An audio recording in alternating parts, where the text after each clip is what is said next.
There will now be an opportunity for silent prayer or meditation.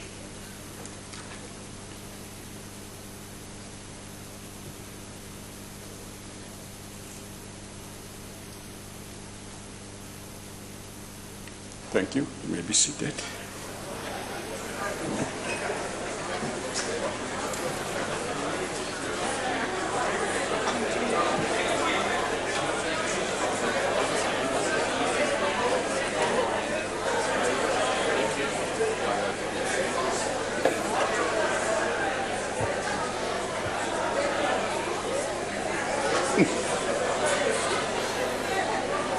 Honorable members, order.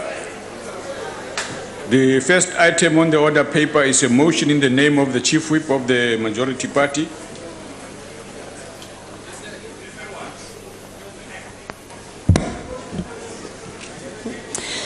Thank you, Deputy Speaker.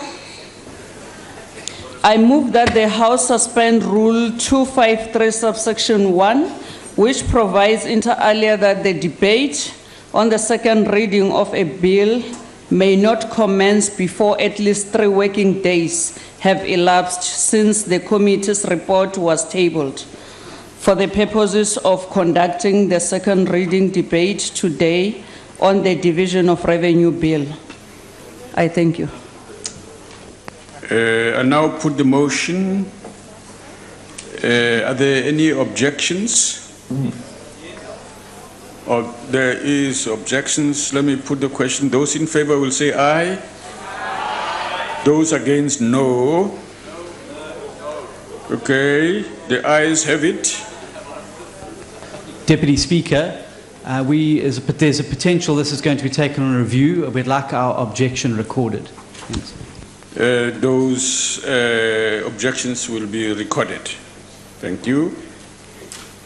The motion is agreed to. The Secretary will read the first order of the day. Consideration of candidate nominated for appointment as Inspector General of Intelligence Services. Honorable members, I have been informed that after consultation amongst party whips, that the Deputy Chief Whip of the Majority Party will move a motion in terms of Rule 97C and now recognize the Honorable Deputy Chief Whip. Thank you, Deputy Speaker. I move that the report be referred back to the Joint Standing Committee on Intelligence for further consideration and report. I so move. Honorable members, the motion is that the report be referred back to the Joint Standing Committee on Intelligence for further consideration and report. Are there any objections? No objections. Agreed to. The Secretary will read the second order. Consideration of candidate nominated for appointment as a member of Electoral Commission. Honorable Mashile.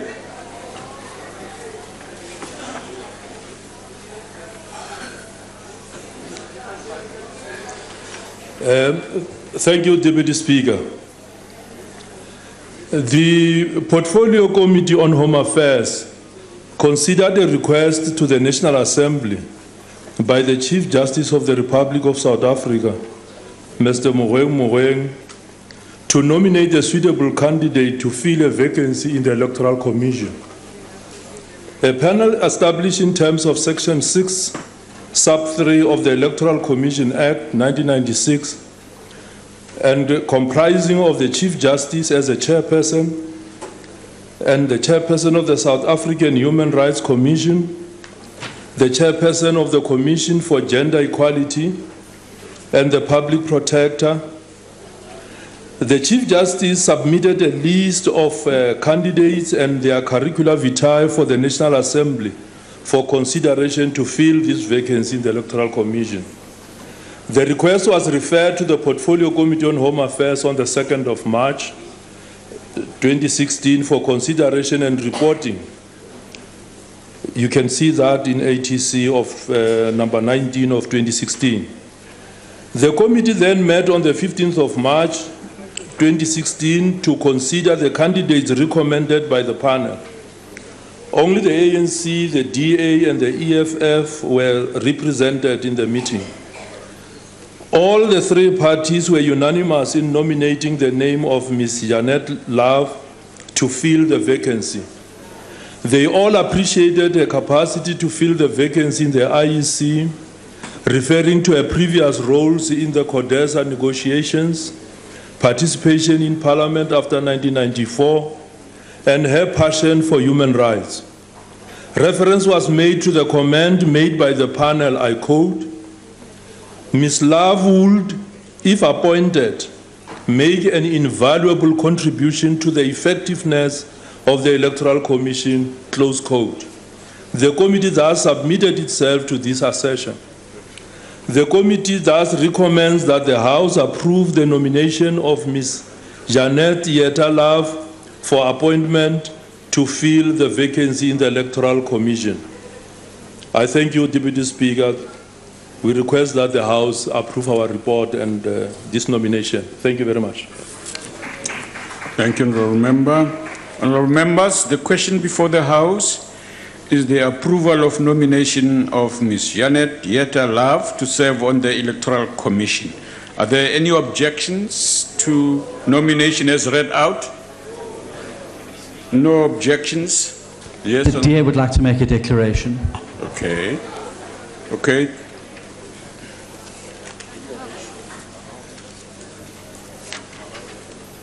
Okay, go ahead, Honourable Member. I see you didn't even wait to be asked to go ahead. You are very keen. Sorry, Deputy Speaker, I was waiting on you. I apologize, but no, it's okay. Go ahead. I wasn't quite sure whether the instruction was coming, but nonetheless, I'm here. Deputy Speaker, firstly, let me say and start off by saying that we are fully in support of the proposal that's before the House, but we do want to make the following points. Firstly, we are concerned about the problems that we find with the Independent Electoral Commission. We all agree that the IEC is the most important, one of the most important Chapter 9 institutions in our country. It's the institution that guards our democracy. And if all political parties are not satisfied with the work that it's doing and the impartiality of the work that it's doing, then our democracy stands to fail. I do want to say, Deputy Chair, that one of the main reasons why we believe and we supported Janet Love is that we believe that she has an opportunity to try and fix and assist with some of the problems that the IEC faces, and we do hope that her contribution to the Independent Electoral Commission will help to assist to contribute towards ensuring that the most important institution that guards our democracy does exactly what it's expected to do and gains the support of all political parties in the House. Thank you very much. Thank you. Honourable Topper.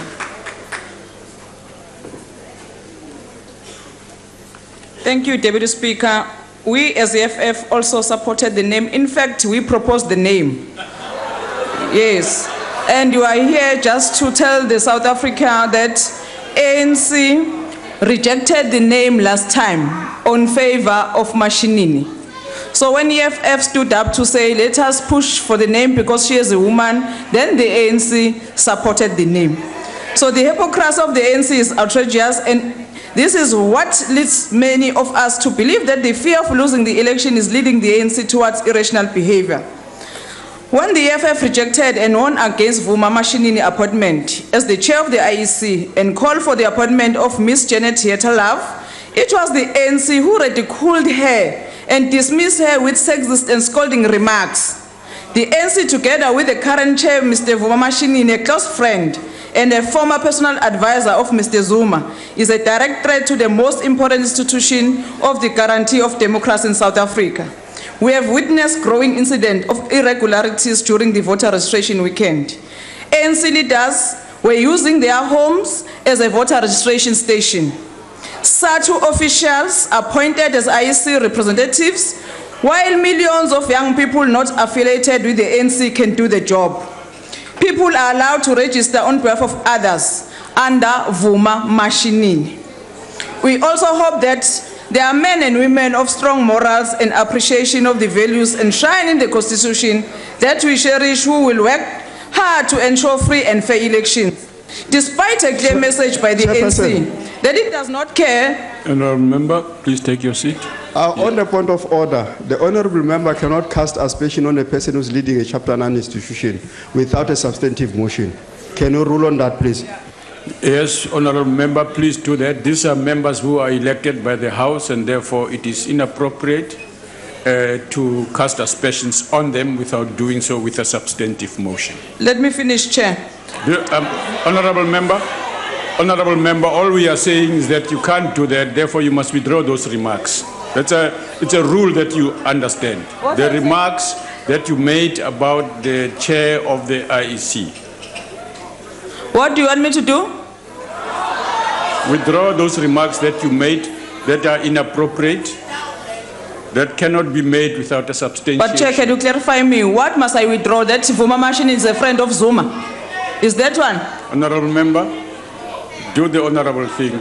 Don't waste the meeting, the House. I withdraw that Vuma Mashinini is a friend of Mr. Zuma.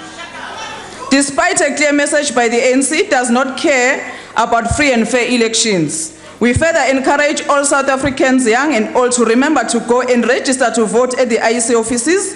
And those who cannot go to IEC offices must use their registration week on the 9 and 10 of April. Thank you. Honourable Nkom.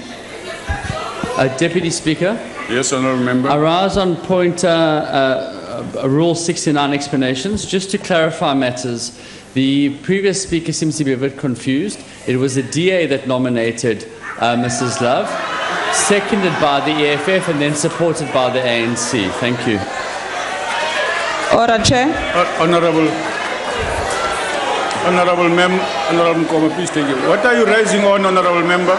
I'm rising on a point of order. Yes, what? That member, the Deputy Chief Whip of the DA, does not sit on Home Affairs. I sit on Home Affairs. He must ask his member that EFF, together with Kommissar Mbuyiseni, advocated for this name. He must not come here confused and claim easy victory here.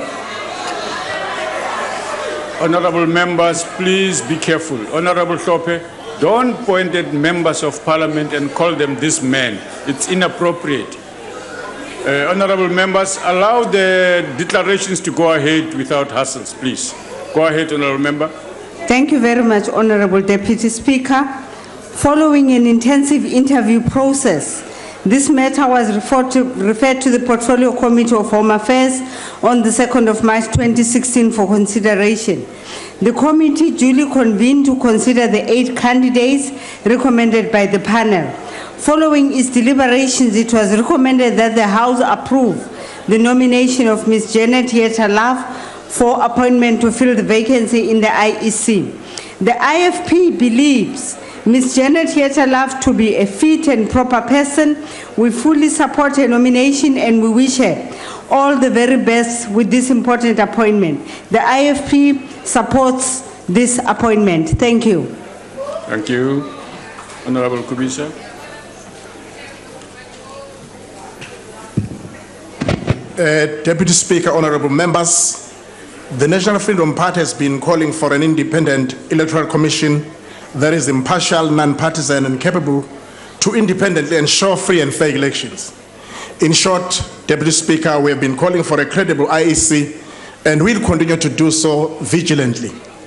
The fact that the candidate recommended for the vacancy as a member of the Electoral Commission has been approved by the Chief Justice, the chairperson of the South African Human Rights Commission, the chairperson of the Commission for Gender Equality, and the Public Protector, inspires confidence in the caliber and the competency of the recommended candidate. We are delighted that the candidate is a female. The matter of representation of women in the Commission has always been a matter of serious concern to us, and we raised this issue when deliberating on the appointment of the chair of the IEC.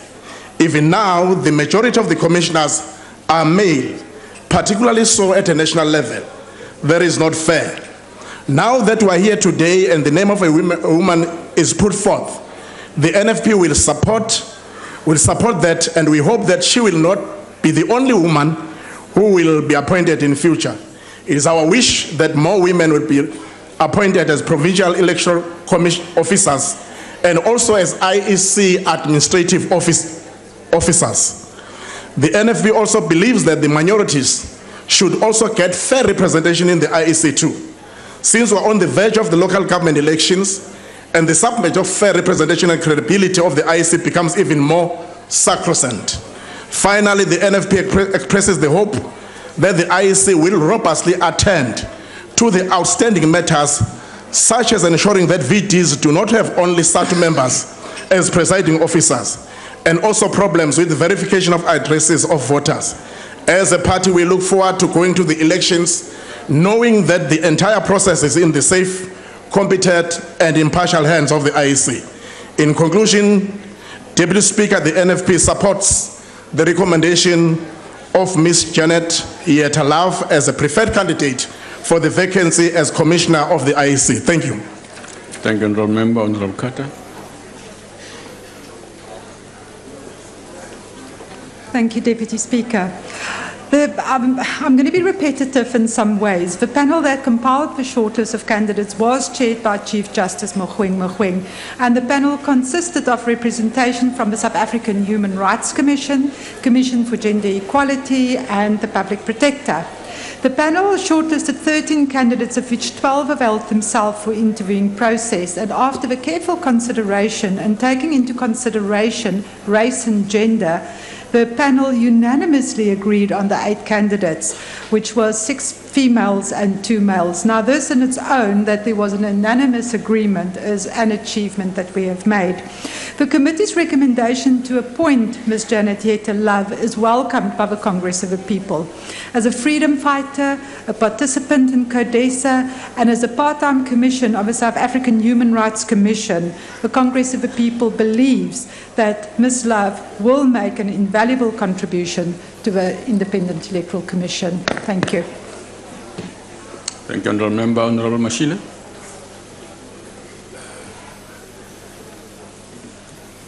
Thanks, Deputy Speaker.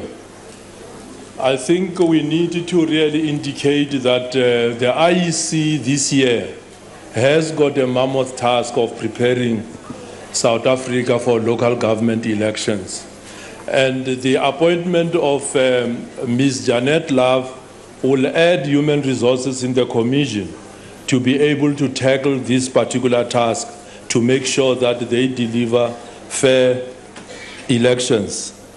There is no need for today by members of the Committee on Home Affairs to try and grandstand here on the nomination of Ms. Janet Love.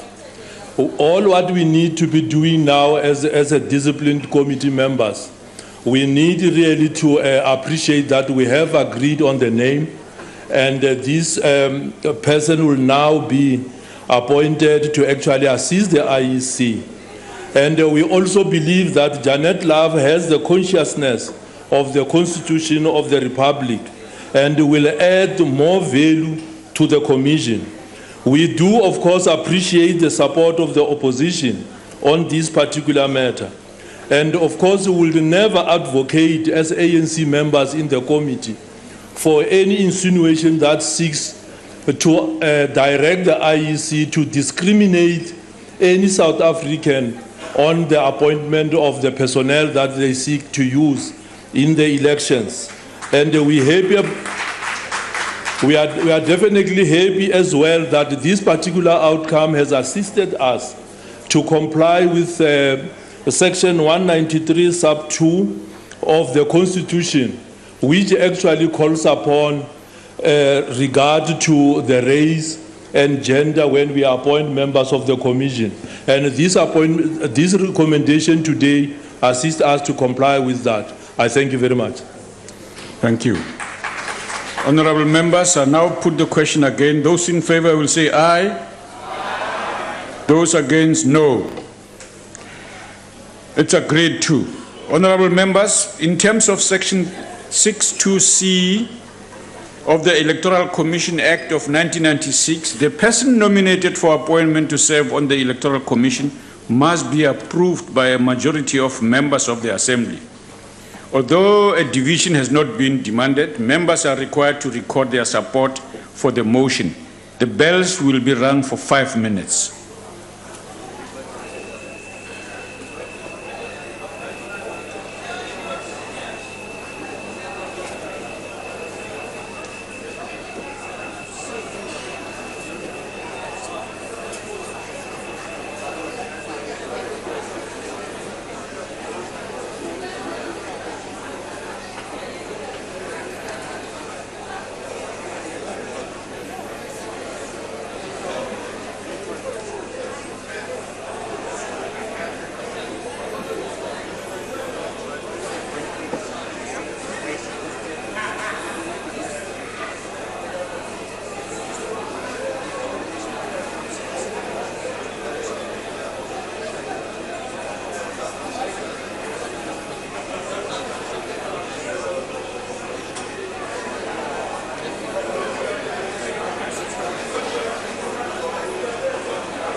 Got a guide there.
Order, honorable members. I would like to remind members that they may only vote from their allocated seats. When requested to do so, members must simply indicate their vote by pressing the appropriate button. Order, honorable members. The member may thereafter press the correct button. The last button pressed will be recorded as the member's vote when voting session is closed by the chair. The question before the House is the approval of the recommendation for the appointment of Ms. Janet Yetalav to serve on the Independent Electoral Commission. Are all members in their allocated seats? Voting will now commence. Those in favor of the recommendation should press the yes button. Those against the no button. And those wishing to abstain should press the abstain button. Have all members voted?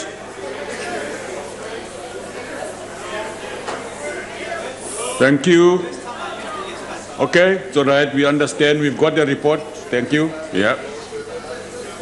The voting session is now closed.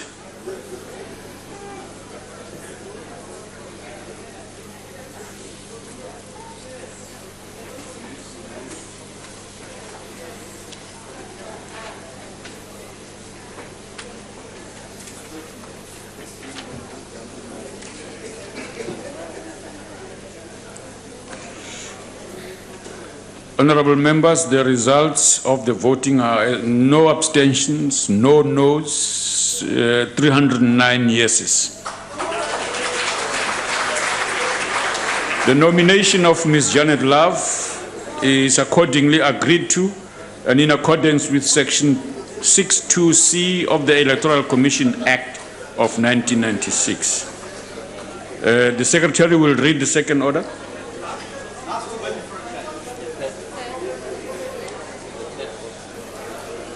No. No. How do you jump to the third? Yes, the second one was the candidacy committee for IEC, which is Janet Love. Then we must go Secretary? to the third one. Oh, is it? Okay, all right, thank you. But look at this. Yeah, it's you, huh? Okay, good. The Secretary will read the third order. Consideration of report of Standing Committee on Appropriations on Division of Revenue Bill. The Honorable Deputy Chief Whip of the Majority Party, Acting Chief Whip. Thanks, Deputy Speaker. I move that the report be adopted. Honorable members, there is a speaker's list, I notice here.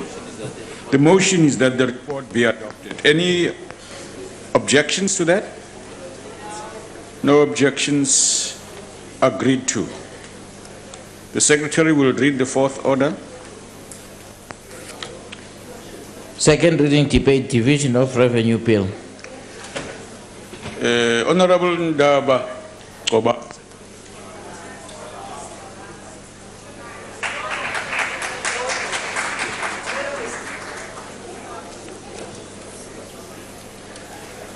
Your Excellency, Deputy President of the Republic, Ministers and Deputy Ministers, Honorable Members, Honorable Deputy Speaker. Yes, he is honorable. The report of the Division of Revenue Bill 2026 was adopted unanimously by the members of the Standing Committee on Appropriations. However, the report having been adopted, the DA thereafter indicated that they would reserve their right not to support the report. Notwithstanding the lower than expected economic growth and restrained fiscal space, the Division of Revenue Bill reflects a sustained and a growing expenditure on government priorities as set out in the medium-term strategic framework 2014 to 2019. The medium-term strategic framework is the product of the ANC elections manifesto, upon which the electorate elected the ANC in 2004 to govern. This forecast expenditure on these priorities is further evidence of the ANC's commitment to pursue the attainment of the National Development Plan goals by 2030. Through the Division of Revenue Bill 2016, government continues to play a strong role in facilitating, supporting, and stimulating economic growth through strategic projects such as roads, rail, ports, and broadband infrastructure. Broadband is allocated 1.6 billion rand to support cheaper access to information and communication in schools, healthcare facilities, government institutions, and rural homes. A key priority is to address the electricity supply constraints through strategic maintenance by ESCOM of existing power plants, the completion and full functionality of the Gusile, Ingula, and Medupi power plants. Government is also committed to encouraging investment in energy security through the independent public-private investment program. Funds have also been allocated for preparatory work on nuclear procurement as part of the renewable energy mix. The Division of Revenue Bill allocates funds for maintenance and further development of municipal infrastructure to stimulate local economic growth.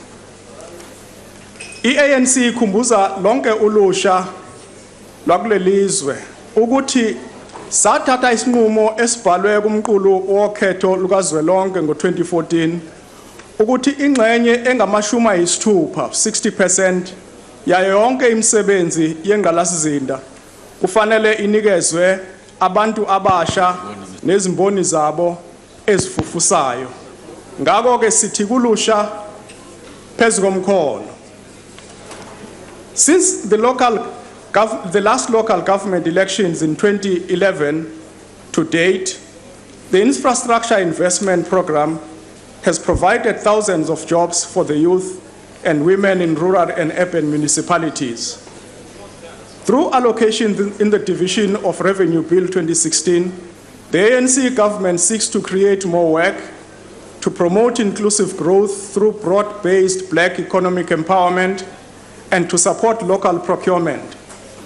Ake siphinde sikhumbuze bonke abantu ababekhishwe inyumbazane ngesikhathi sobandlululo ukuthi uhulumeni we-ANC uthi izinkampani zabesimame kanye nezolusha kufanele zinikezwe ingxenye engengaphansi kwama-30, 30% yazo zonke izinto ezithengwa iminyango kahulumeni, iminyango kahulumeni ophezulu, iminyango yama-province kanye neminyango yomasipala. Both the medium-term strategic framework and the National Development Plan identify as key priorities through the Industrial Action Plan, beneficiation, value addition of our mineral resources, agro-processing, diversification, and competitive in our export goods. The National Growth Path targets 300,000 new smallholder farmers by 2020 in order to expand agricultural products and ensure food security. To accelerate and stimulate inclusive economic growth requires collaboration of government, business, labor, civil society, including institutions of post-school education and skills training. The recent engagements among all these stakeholders, led by the African National Congress government, confirm that such collaboration is both desirable and doable. And all of these stakeholders agree that this social compact is a recipe for achievement of social cohesion and a better life for all. In addition, 10.2 billion rand has been allocated for incentives in manufacturing sector, 3.4 billion rand for the special economic zones bulk infrastructure, and 2 billion rand for agri-parks in 44 districts across the country. A further 475 million rand is allocated for assistance to small and medium enterprises and cooperatives. To alleviate the devastating effects of the most severe drought the country has ever experienced, the Division of Revenue Bill allocates 1.1 billion rand for the medium term for interventions such as drilling boreholes, distribution of animal feed to farmers, and for transporting potable water to areas that are most affected by water scarcity. Thus, the ANC government is doing this, the ANC government is doing because the ANC itself is a caring organization. Let me conclude, Honorable Deputy Speaker, by saying that this Division of Revenue Bill is a bold commitment of the ANC government in a period of a difficult economic and fiscal environment to sustain growth in spending on key priorities of the medium-term strategic framework and the National Development Plan, so that the poor are not negatively affected by the low economic growth and the severe drought. It is indeed a bold commitment of the ANC government to pursue aggressive spending on economic infrastructure, pursue beneficiation, value addition, diversification, and competitiveness in mining, in agriculture, and in manufacturing, including higher spending on education and skills training, research and development, so that the economy turns towards a dynamic and inclusive growth territory, creates decent work, and eliminate inequalities. Honorable Deputy Speaker, the ANC supports the Division of Revenue Bill 2016. I thank you. Honorable Member, Honorable Menir. Thank you, Deputy Speaker. I note that the Minister of Finance is in the House today, and we hope that he's used the last 24 hours to meet the Deputy Minister, and that today is the day that he will tell us whether the Deputy Minister met members of the Gupta family on or about the 27th of November 2015. We are waiting. Is today the day? Now, Deputy Speaker, it is so simple.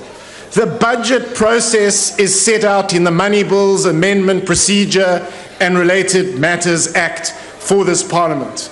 It's a roadmap, but the Standing Committee on Appropriations will simply not comply with the budget process set out in the Money Bills Act. It's gone rogue. The Money Bills Act is clear. Deal with the Division of Revenue Bill after the fiscal framework has been adopted by Parliament.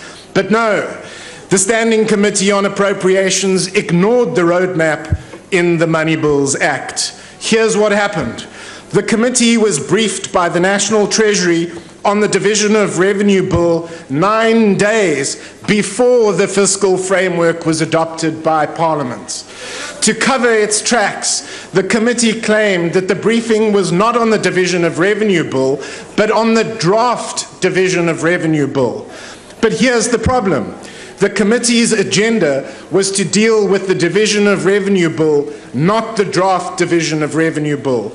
National Treasury's briefing was on the Division of Revenue Bill, not the draft Division of Revenue Bill. And most important of all, National Treasury were not able to produce a copy of the draft Division of Revenue Bill. To this day, National Treasury have not been able to produce a copy of the draft division of revenue bill. And to make matters worse, the committee advertised for public submissions 11 days before the fiscal framework was adopted by Parliament, and the committee convened public hearings 6 days before the fiscal framework was adopted by Parliament. It was a shambles. I simply don't understand why this Parliament wants to rubber stamp the budget. And I hope that the Deputy President is listening carefully.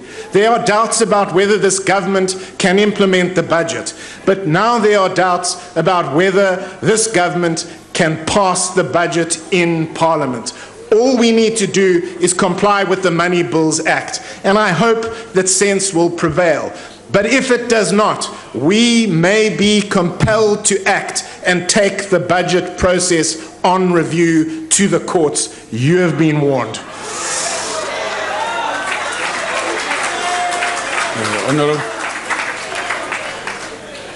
Honorable Khawla, take your seat, please. Honorable members, I wish to acknowledge the presence in the gallery of the Honorable Speaker of the National Assembly of the Republic of Korea, Dr. Chung Ewa, and his delegation. Welcome, honorable members. Thank you. Thank you. Welcome. Honorable Khawla, you may proceed. Thank you, Speaker. Last week, during the fiscal framework and revenue proposal debate, we were clear.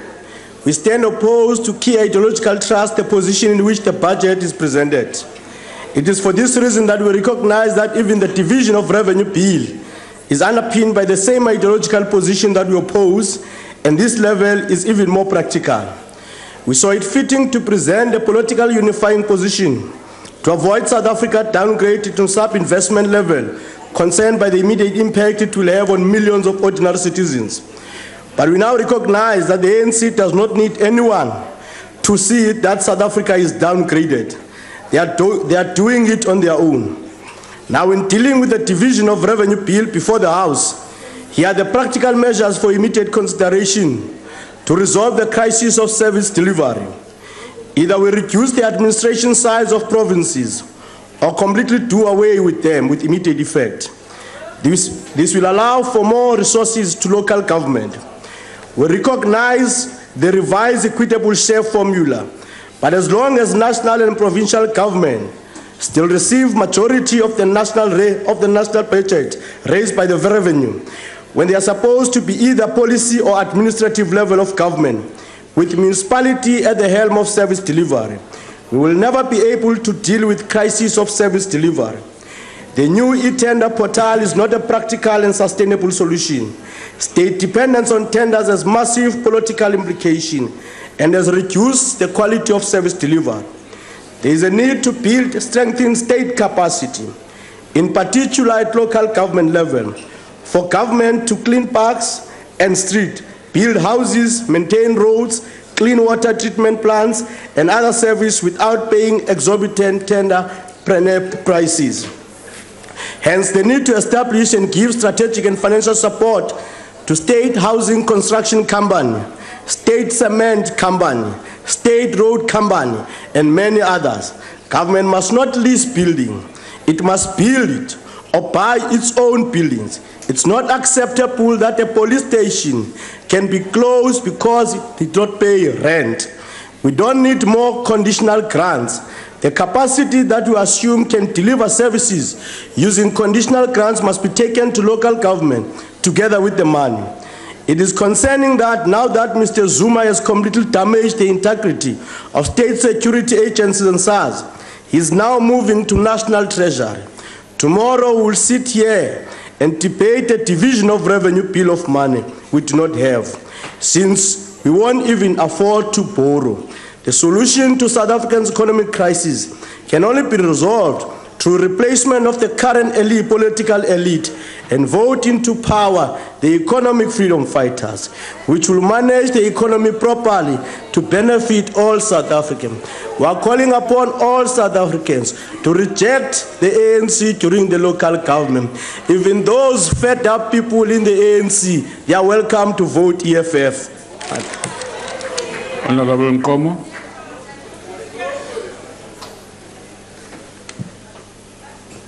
Thank you very much, Deputy Speaker. The process of the equitable division of nationally raised revenue between the three spheres of government in alignment and after taking into account the factors prescribed by Section 214(2)(a) to J of the Constitution, as well as government's response to the Financial and Fiscal Commission's recommendations, remain at the heart of our constitutionally mandated cooperative governance. Alignment with the National Development Plan, together with the key drivers thereof to facilitate quicker growth by addressing our long-standing structural constraints like skills shortages, unemployment and infrastructure challenges, must be priority as we strategically allocate fiscal revenue. Honorable Deputy Speaker, it's no secret that the current political instability at the heart of this government is placing the entire country on a precarious and perilous trajectory towards economic collapse. This is due to, or it prevails to, self-induced insanity in the ruling party of protecting one individual over and above the interests of the entire nation. Our rand is projected to further weaken during the coming period and is now more vulnerable than ever to global uncertainty. Our domestic environment is challenged by high unemployment, income inequality, and basic and continued service delivery failures and protests.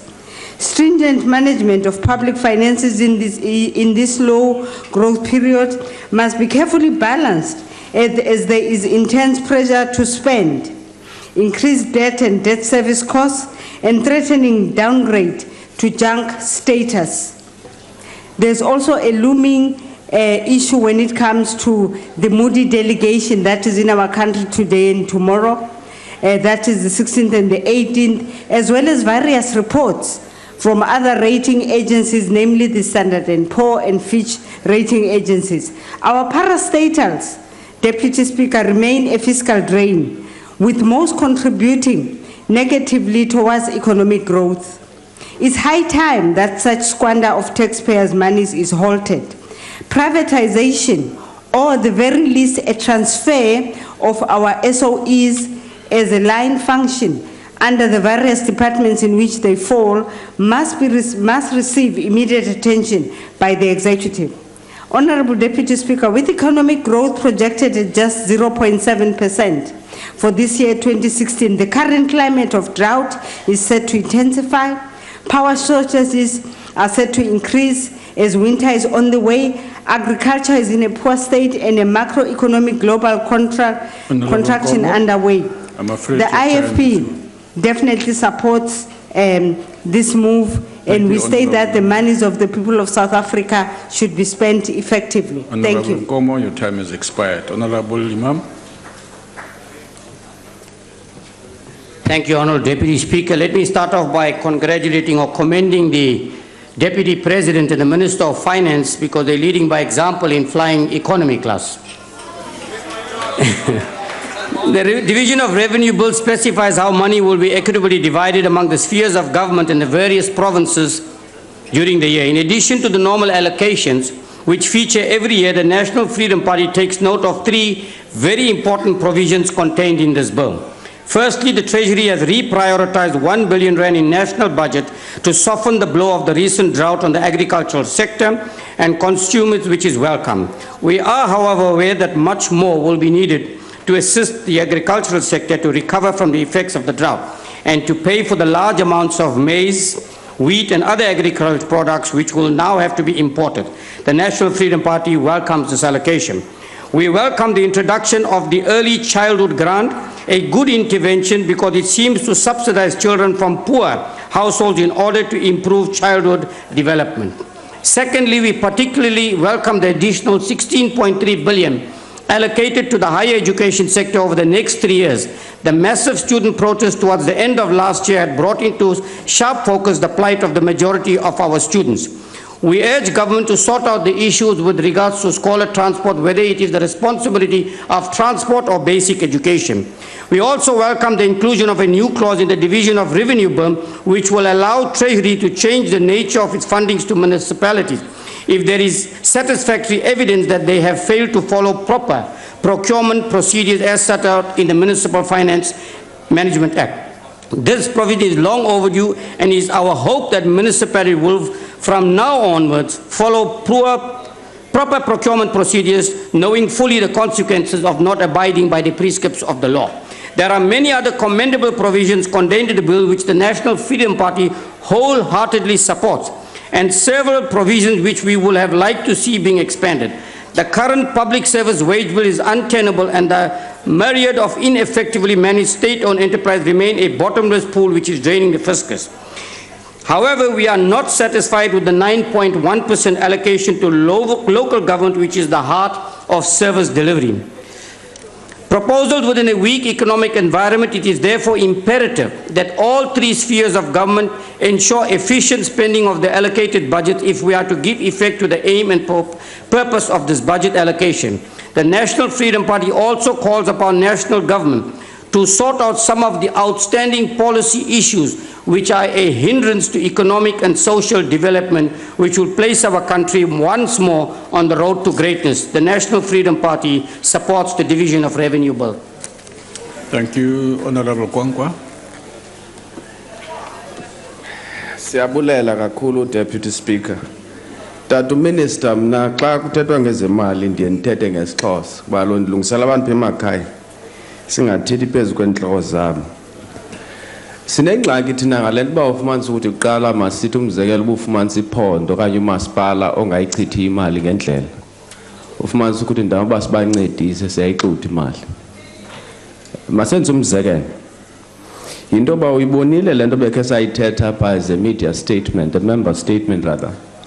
Sisithi for instance 530 million rands le mama ithathwe phaa kwi-basic education yakho phaa Eastern Cape yahanjiswa yasiwa kwezinye provinces sikhona isidingo.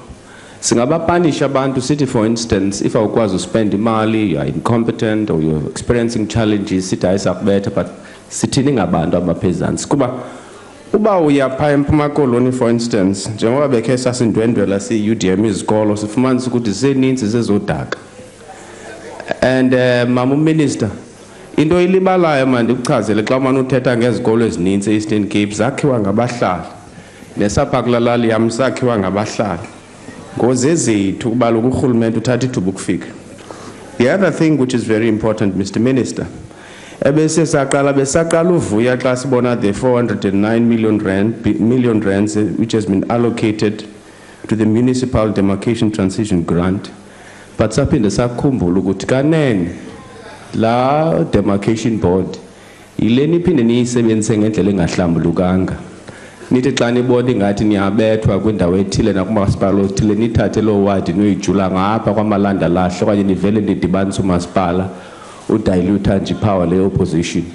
For instance iNgcongcolorha village ivele kwathathwa yasuswa nje kuward 7 yogijiselwa kuward 20 iinkosi zaphana zazi noma wathwethwa akho umuntu bekwathetha naso. Sicela ke la mali ingathi xa isetyenziswa kwenza unothanda ne-consultation which is laa nto bekhe ndayithetha izolo ndisithi i-Freedom Charter, Deputy President, the people shall govern, but nina nithi ngoku the people mabavote nina nawulawula nodwa.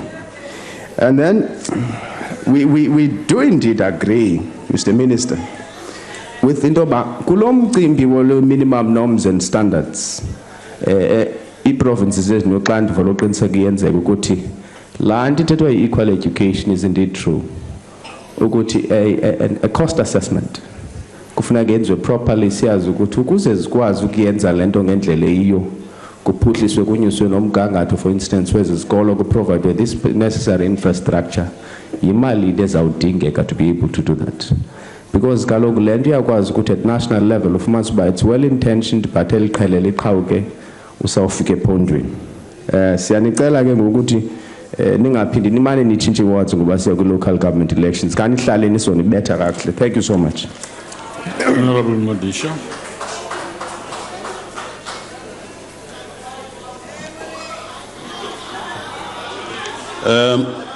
The bill highlights the dwindling fiscal space that South Africa is experiencing. It is therefore imperative that all provinces and municipalities ensure tight controls and the elimination of corruption. Provinces and municipalities will have to do much more with much less. In the words of the minister, provinces and municipalities will have to use their share of revenue to get more banks for each buck. The breakdown of school infrastructure backlogs grant per province indicates how the limited resources are to overcome the backlogs. While Eastern Cape gets, for example, 1.543 billion rand to get rid of mud schools, Gauteng will receive nothing at all. Is there no backlog in Gauteng? Free State will receive 237.5 million, that which other provinces shall receive is too meager. Are there no problems there at all? The above figures do not calm our fears that the school backlog will be over. Many schools do not have adequate toilet facilities. Many schools need to be rebuilt. The minister must indicate whether the 2.3 billion will satisfy the urgent demand to meet school backlogs. The other area of the revenue bill that we wish to touch on relates to the funds earmarked to support the upgrading of informal settlement in the area of each respective mining town. These funds very specifically have to be utilized for projects and related to infrastructure, including bulk services for housing and human settlements for development. While, for example, Madibeng will get